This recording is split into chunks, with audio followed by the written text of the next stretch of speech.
Ilya, it's great seeing you today. Thanks for having me. So, Ilya, tell me what's going on. You yourself are a Russian, born in Russia, served in the Russian parliament, but actually left Russia in 2014 after the full-scale invasion and moved to Ukraine. And you're a very active Ukrainian supporter, as everybody well knows. So I want to get your thought on a couple of things. One is that we talk a lot about the war in Ukraine, but ultimately, I would argue the war in Ukraine is simply a symptom of an illness, a disease, and that disease is called Vladimir Putin.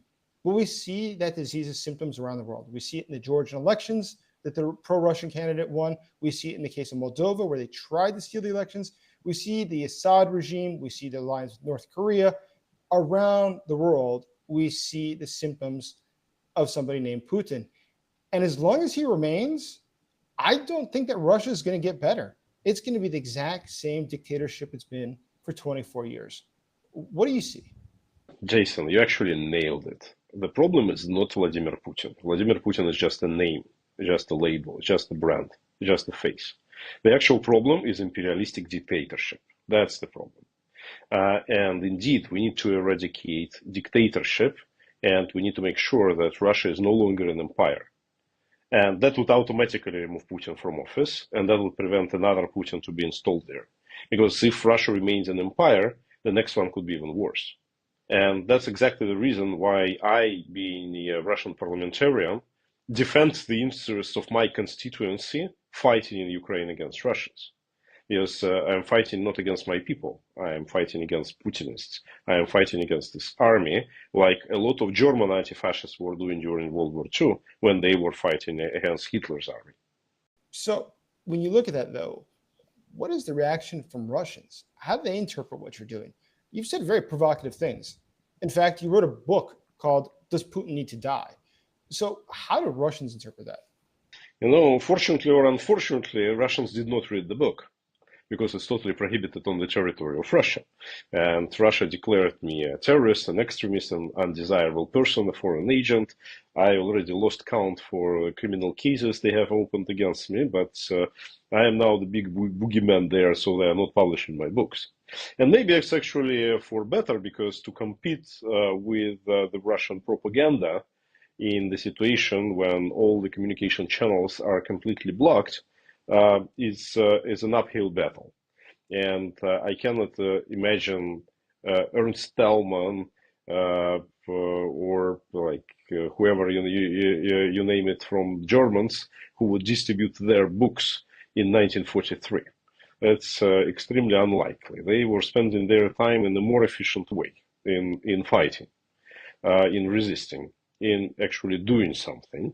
And as soon as our effort would pay fruit, after that, the minds of Russians would be open, and then they would accept the information which is in such books. But right now, we are in a situation when we need to do our homework, then when we need to do legwork, when we need to prepare things, when we need to actually fight and defeat the aggressor. So historically, though, how did Russia get to this point? Why is it so out of step with the rest of Europe? What's the background to that? And ultimately, going ahead, how is it we can make sure it does not return to what it is today? A country that is spilling the seeds of problems around the world, creating revolutions, sending mercenaries. It doesn't look good, and it's affecting the entire world. But how is that prevented? How is that stopped? And where did it come from, though? First of all, obviously, there was a certain prerequisite, because Russia was an empire for a very long time, and Russians are used to live in empire and used to live in unfree, undemocratic state. They wanted to change it, and it was absolutely obvious that at the end of 80s, beginning of 90s, it was loudly and clearly expressed by Russians. The thing is that their desire, to my mind, was betrayed in 1993 by greed. And not just by greed of Russian elites, but also by greed of many foreigners who preferred privatization over freedom, who were ready to sacrifice their principles of free and fair elections and proper vote count and proper institutions for the ability to make money from privatizing Russian heavy industries. And they made a lot of money. But the result is what we have right now, all those wars. Putin, again, returning to the question, is just a label, is just a brand. When Boris Yeltsin, fully supported by the United States and Bill Clinton, that time president of the United States, was shooting legitimately elected Russian parliament with tanks in 1993. One wise man, who was the co-author of the new constitution, by the way, said that when Yeltsin eliminated certain checks and balances within that constitution, he said exactly like, okay, maybe Yeltsin has some idealistic motivation for the market economy and whatever. But what if next guy would be some KGB colonel who would actually privatize the power for himself? And that's exactly what happened. This prophecy worked. But it was predicted at that time that means that it was logical that this outcome has actually happened. And that's why I think that the actual killing of Russia's chances to become a normal, civilized, democratic, free market state were killed exactly in 1993, and it was solidified in 1996 when, again, with the full support of all the Western democracies, Boris Yeltsin was supported, major fraud during elections, but it was our son of a bitch. So we wanted him to be installed, where we were hearing from many Western nations, and that's the results that we are facing right now. But what is the objective? If Russia realizes that realistically it's not going to have global domination, let's say, even in Ukraine, in the past year, Russia's gained very little territory, costing tens of thousands of lives per kilometer. More than that, we look at what's happening in Kursk, Russia, where the Ukrainian troops continue to incredibly occupy part of Russia's territory.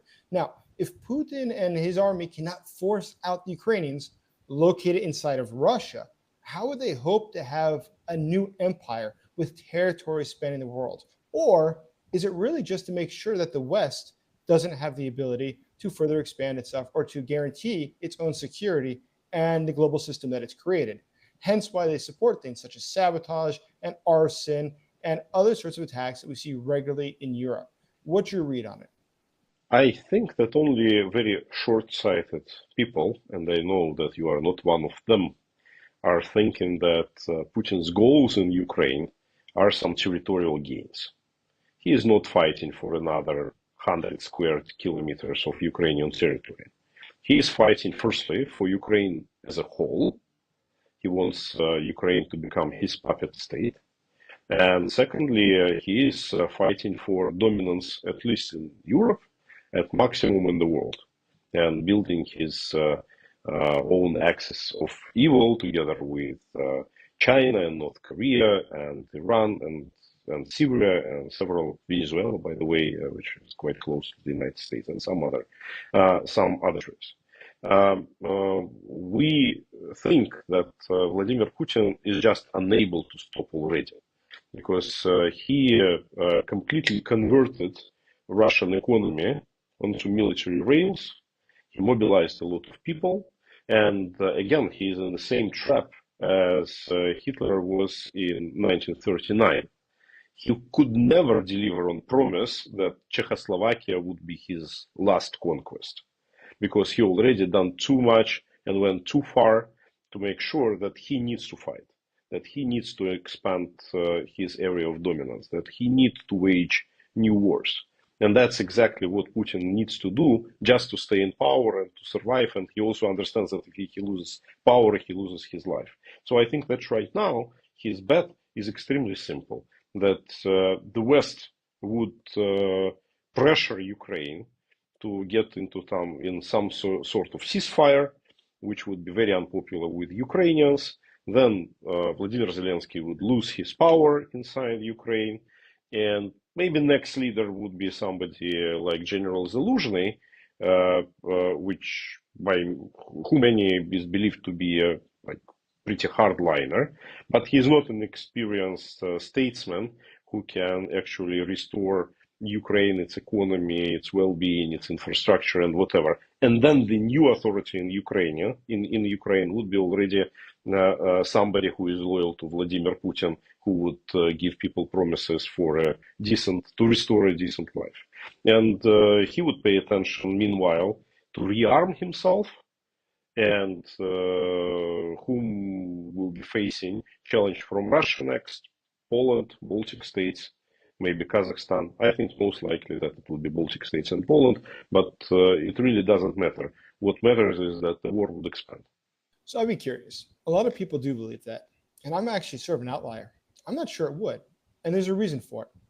I think it's because, in fact, in the eyes of the Kremlin, today they are waging not a war in Ukraine. Ukraine is simply a very important battle, but just a battle in a global war. Because what is occurring now is that they're already at war with the West. They sincerely believe that. And I would argue it's even more. It's even probably World War IV in the eyes of Putin. We see what he views as the Soviet Union being tricked and Russia being tricked after the collapse of the Soviet Union. But the Cold War specifically was perhaps World War III in his eyes. And what happened in the Cold War, as you well enough know, is that the Soviet Union was very good around the world at using covert action, using assassinations, using revolutions and coups in order to exert influence. And they were successful at it. And the best part is that it's not something that's going to get Article 5 of NATO to come and attack you. Moscow would be fine, but you could still have incredible influence and much less risk. And that's why I would argue, even in the case of Ukraine, I don't think that Putin intended to have a 3-year-long war, as I'm sure you would agree. He thought this would truly be a special military operation using the Russian military, using all they had done to set the groundwork for this, would roll into town within a week or two, establish a dictatorship or regime that would be loyal to Moscow, and they would control it. And they'd shock the world. And everybody said, wow, that's incredible. Look at the power of the Kremlin and the influence it has.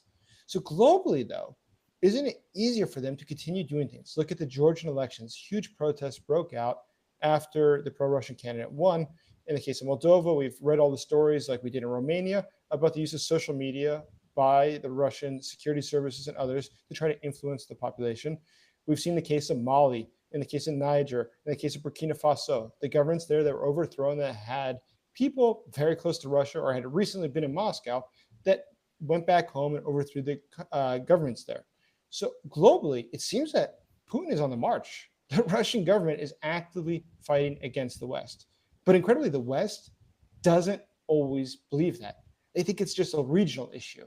Or once Putin finishes with Ukraine, or we cut a deal about Ukraine, then, Putin won't be so aggressive anymore. Things will get better. What do you think? I think that this kind of discussions that just give him a little bit and he would come down, that's again something that we heard during 1930s and didn't work that time. And we know this quote by Winston Churchill, who wants to accept the shame to avoid the fight, would receive both the fight and the shame. And that's what is happening right now, unfortunately.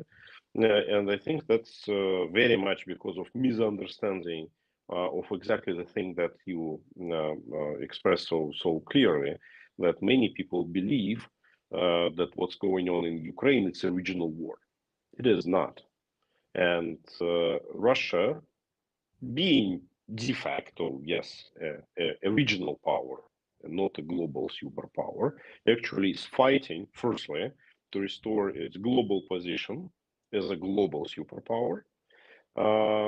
Secondly, to fundamentally change the way world is being set up right now.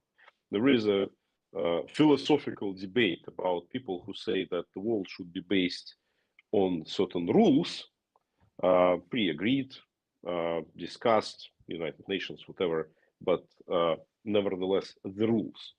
Or the world is governed by interests and by the power of force. Putin believes in the latter, while I believe in the former. And Putin wants to disrupt this approach. He consciously is saying about this loud and clear many times. That's what he was saying from the High Tribune of United Nations. That's what Lavrov is repeating. And that's what very much benefits not just Putin, but countries like China. China is also interested in playing not by the rules, but by the interests. And that's why Putin is so dangerous, because by proving his point that the world is actually run by interests, he opens Pandora box by countries like China to attack Taiwan, by Iran to do things in the Middle East, even by these Houthis, who are fighting in the Red Sea. It's all interest. So that's very interesting. Now, speaking of interest, I think a lot of what the West understands about Russia, it understands incorrectly. It doesn't understand that, in fact, just because they look like us, they don't necessarily think like us. There is a difference. And you are trying to sort that out. You are trying to help with that. And recently you've opened a project in Washington, D.C. to highlight what it is that you've been doing. Well, why don't you tell us a little bit about that? Yeah, thank you very much for this. Indeed, we are very excited because on November 5th, we actually gave a start to a project called Free Peoples of Russia House, which is like Free Russia Embassy, which is located literally one block away from US Congress. So it's in the direct side of the Capitol. And in fact, it's the closest international representation office to the cradle of global democracy, to US Capitol, to US Parliament. And our idea is extremely simple, is to educate people. Primarily, our prime audience, so target audience, are US Congress staffers, because they are who educating them, their congressmen and their senators. They need, this youth needs to be educated about what's going on in our part of the world and elsewhere. And what youth wants, they like to mingle, they like to party, they like to meet each other. And what we are creating is we're creating this meeting place. It's actually very ironic because it's very much a common thing in Washington, D.C. for different lobbies, advocacy groups to have their offices around the Capitol, so that in the evening after the work, staffers can go and have some drinks and have a party and have a discussion and have an interesting event and whatever. The only area where people don't have this is foreign affairs, because for foreign affairs, such things are embassies, which are throwing out receptions and parties and whatever. But all embassies are far away. And these youngsters, sometimes they just physically cannot travel there. And by providing them the space right here, we're actually changing the rules of the game. That's why we hope that our house would turn out to be the disruptor for the whole industry of foreign affairs establishment in Washington, D.C. And we want to promote not just Russians, but we want to promote all the different nations which exist on the territory of Russia, which have different desires, because some of them want to become independent states, some of them want broader economy, autonomy inside Russia, some of them want to develop their culture. So we want to show all this diversity and give everybody the voice, empower every nation and every interest, every region of Russia to be able to speak up. So that's good. Now, when you talk to Westerners, let me ask you, what do you think they get wrong most often about Russia? You just observed something I think is very important. I think in the eyes of many people, Russia is homogeneous, very large, but homogeneous, which it's not. In fact, it's incredibly diverse. And I think that they also don't understand the fact that there's internal dynamics at work. And it's, though it is a dictatorship, there are local interests, and not everybody gets along so well. Where do you see that? Sometimes I think it's easier to say what Westerners are seeing right about Russia and what are they seeing wrong, because we may not have enough time in our show to discuss all those myths and prejudices and whatever. But I think that probably the main one is that what is our image of Russia? It's some huge, slow, powerful bear with ushanka and drinking vodka, and some nice girls around. And half-naked Putin who is sitting on top of this bear, and managing it. All of this is wrong. Even though that the most beautiful women are in Ukraine, as we now know. But in terms of this bear, that's the wrong image. Because Russia is not as powerful as the bear. It's rather a colossus on the clay legs. Russia is very fragile. It's very easy to broke. There are no people inside Russia which are ready to defend the regime. And in reality, the best picture of Russia was written some, what it was already 8 years ago, actually during World War II, by Antonio Gramsci, a famous Italian thinker, in his prison notes, where he wrote that Russia is a country of a cavalry attack, where a small group of people can actually capture all the commanding posts with one strike. And that's it, because Russia is a country which lacks institutions. And Putin take the situation to absurd, because right now there is no even an institution of presidency in Russia. There is an institution of Vladimir Putin. And that's why the current speaker of Russian parliament sometimes says that if there is no Putin, there is no Russian Federation. And he is absolutely right. If no Putin, there is no Russian Federation, because Russian Federation as a statehood right now is Vladimir Putin. That's why it's very easy to change. We just need to have courage to do the change. And we need to understand that the change is inevitable. It will happen one day, because Putin is a mortal person. So one day, even for peaceful, natural reasons, he would die.